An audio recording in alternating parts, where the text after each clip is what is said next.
Welcome back to our channel How to Guide.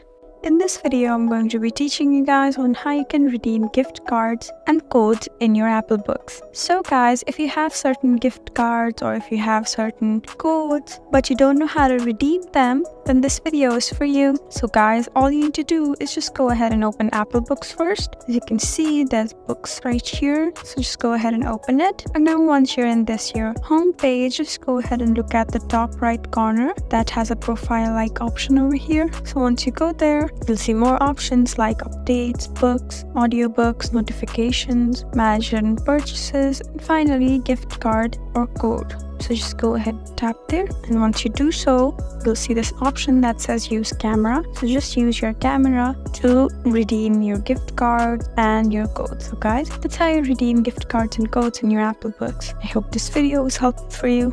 If you found this video helpful, please leave us a like and drop us a comment down below. And if you want more helpful videos like these, then please subscribe to our channel. We'll see you again next time. Thank you for watching.